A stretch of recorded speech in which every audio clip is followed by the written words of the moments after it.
Assalamualaikum warahmatullahi wabarakatuh.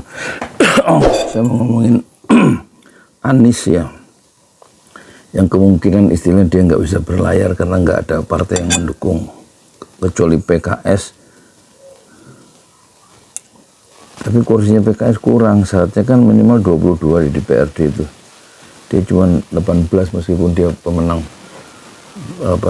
pilkada, pemenang pemilu di DKI itu legislatif ya. Jadi tampaknya kalau PKS seperti Nasdem dan PKB itu masuk ke koalisi Indonesia Maju Plus, maka tampaklah Anies Baswedan nggak ada yang dukung. Sayap-sayap pragmatis dan oportunis di PKS itu kan ada juga.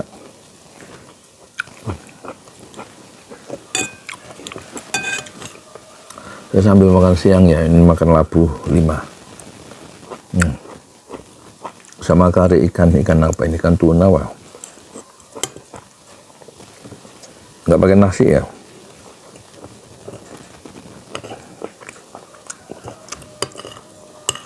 Jadi tampaknya meskipun Surya Paloh tempo hari dia mendukung Anies, asal Anies untuk wakil gubernur diserahkan ke Anies. Asal wakil gubernurnya jangan dari Nasdem katanya.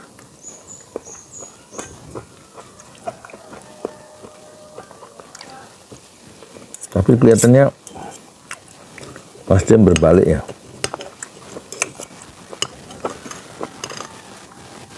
Dia akan gabung kayaknya ke koalisi koalisi Indonesia Maju Plus. PKB juga mengambil jalan pragmatis sama dengan Nasdem. Nggak mau oposisi terhadap pemerintahan Prabowo.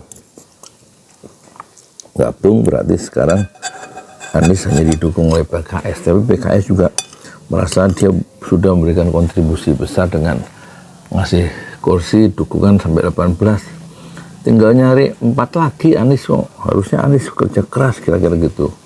Marah PKS tuh ke Anies kok nggak mau nyari 4 lagi.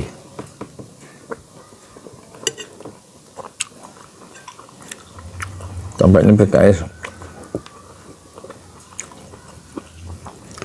itu satu cara PKS untuk meninggalkan Anies dan gabung ke koalisi Indonesia Maju Kim bersama Nasdem dan PKB. Ya, mungkin kalau begitu semuanya pada ninggalin Anies, PKS ninggalin Anies, Nasdem ninggalin Anies, kemudian Nasdem, PKB juga ninggalin Anies karena semata-mata alasan pragmatis baik jangka pendek maupun alasan pragmatis kerjasama nanti tahun 2029 ya 5 tahun lagi. Yang jelas Anies kelihatannya mengalami dilema ya, berada pada posisi yang kurang menguntungkan secara politis, tapi sebenarnya masih ada harapannya.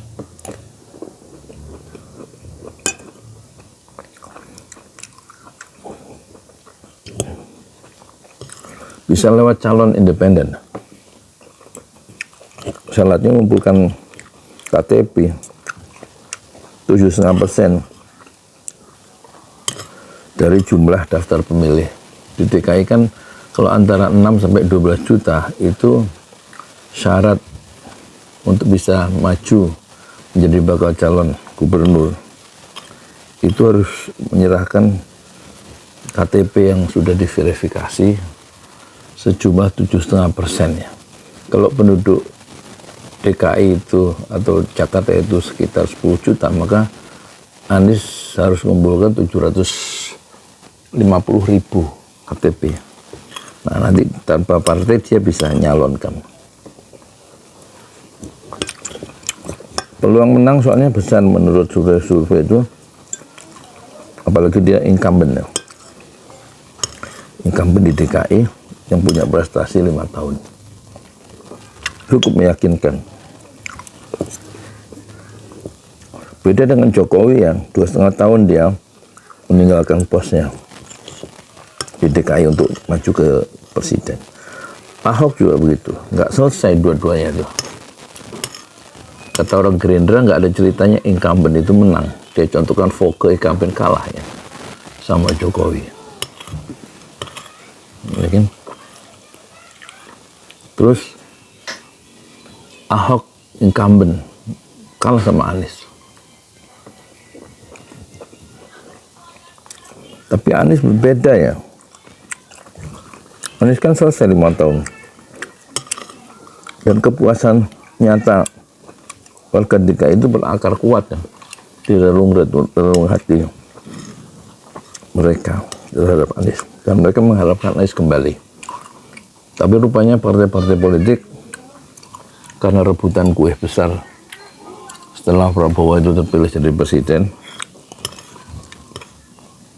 itu membuat mereka itu seperti apa? Seperti semut ya, mengerubungi gula dan meninggalkan nilai dan meninggalkan Anies Baswedan. Jadi ada harapan masih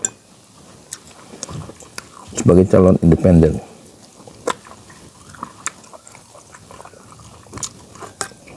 Dan waktunya masih ada.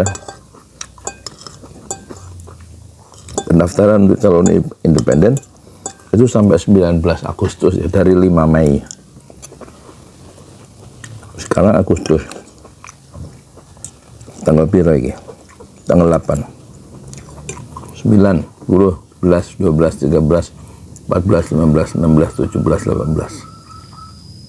10 hari lagi ngumpulin 10 hari lagi ngumpulin 750 KTP yang diverifikasi nanti sama KPU supaya Anies bisa daftar jadi calon, jadi bakal calon gubernur Jakarta. Tampaknya mungkin, dan itu tidak mudah. Tapi dengan dukungan media dan ada dramatisasi di sana, dan apalagi Anies sebagai pihak yang semacam dizolimi, ditinggalkan oleh kawan-kawan seperjuangannya dalam pilpres, mungkin akan membuat pemilih-pemilih di DKI itu jatuh hati. Apalagi kalau Habib Rizik Syihab itu turun ya, dengan orasi-orasinya sebagai seorang demagog, dia bisa menggerakkan jutaan warga di DKI untuk mengumpulkan KTP, mungkin melebihi 750, mungkin 1 juta KTP untuk mendukung Anies ya. Masih ada waktu 10 hari.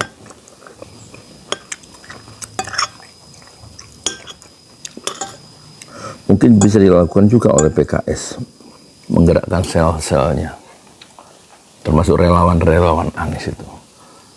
PKS kan pemenang legislatif di DKI dengan 18 kursi, disusul dengan PDIP 15 kursi. Ya kan?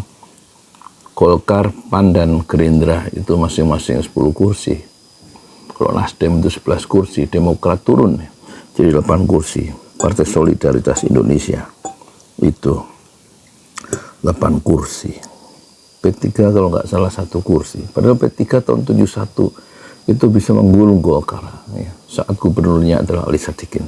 Tapi sekarang dia hilang dalam sejarah karena sikap yang pragmatis dan oportunis yang sangat tebal di kalangan pengurus-pengurus P3.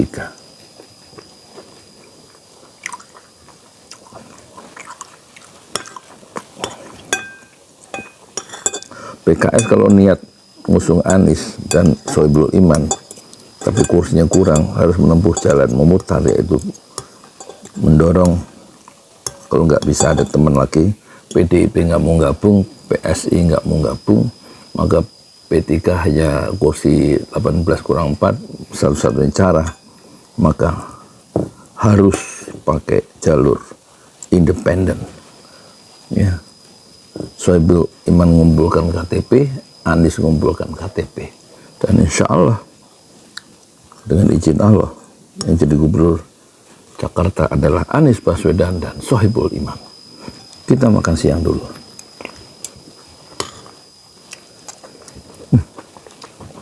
Ikan tunanya enak gak?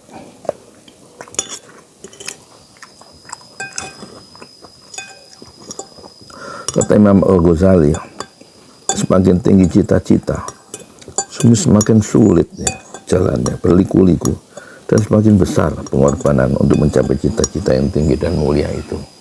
Idza azumal matlubu wa syaraf sa'uba maslakuhu wa kasurat tuhiyatu. Idza azumal matlubu wa syaraf, jika yang ingin dicari, yang ingin dituntut itu matlubu wa syaraf, azuma tinggi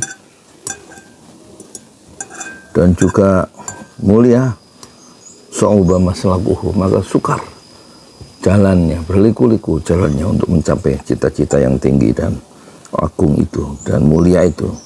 Wa kasurat duhiyatu, dan semakin besar pengorbanan untuk mencapai cita-cita yang tinggi. Kalau cita-cita rendah ya jalannya nggak mudah, nggak sulit, gampang.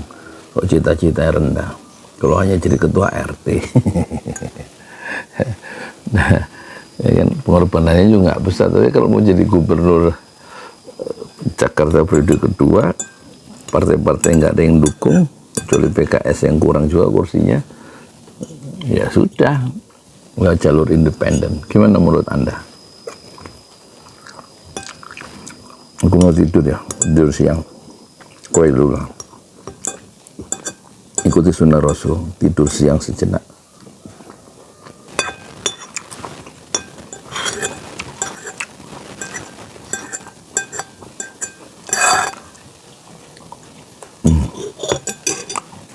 Mantap.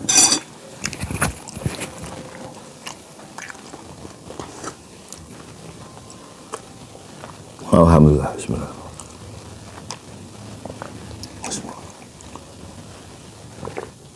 Alhamdulillah.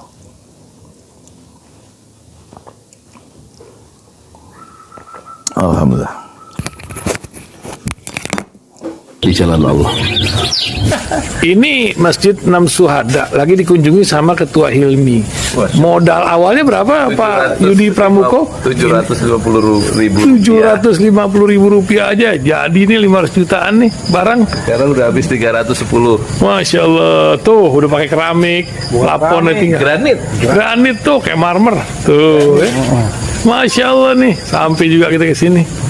Masjid Enam Syuhada, ngapa namanya Masjid Enam Syuhada, Ya, Pak Yudi? kita mau mendokumentasikan perjuangan dakwahan nama anak muda pengawal Habib Rizik Syihab itu. Masya Allah. Yang dibunuh sama orang jahat di kilometer 50. Kilometer 50 ya. Itu kan simbol memperjuangkan dakwah itu kita harus memberikan segalanya untuk Islam kan ya. Untuk Masya dakwah Islam. Allah. Dan nama anak muda itulah yang sudah memberikan segalanya untuk Islam. Masya Allah. Apa nanti nama pemuda itu ada juga di sini mungkin diterahkan? Mungkin namanya 6 syuhada. 6 syuhada itu, Ya. 6 syuhada dipasang di sini, 6 syuhada.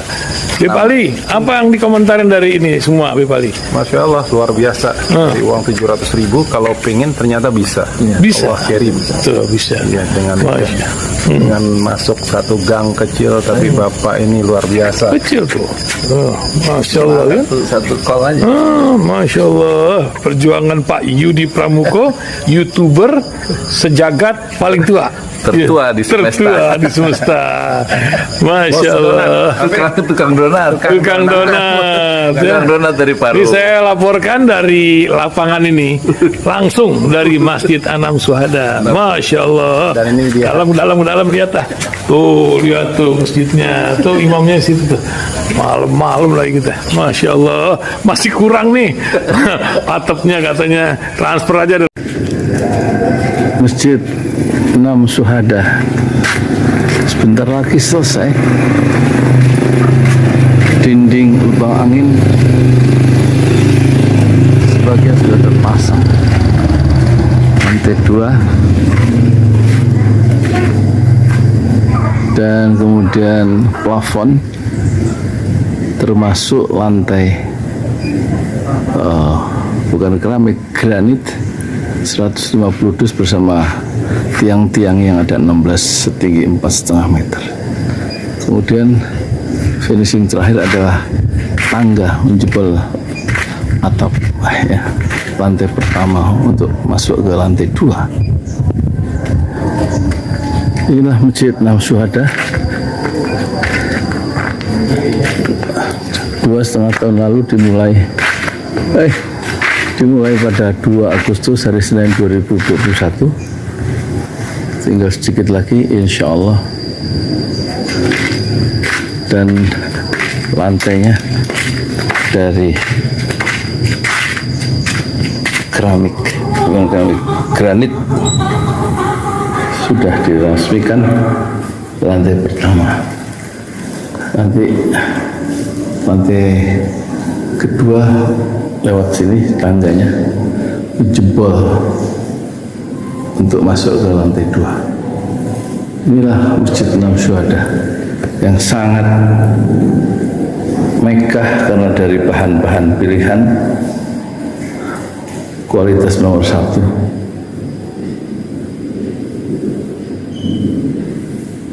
Tinggal sekitar 80 juta lagi finishing lantai atas selesai insya Allah.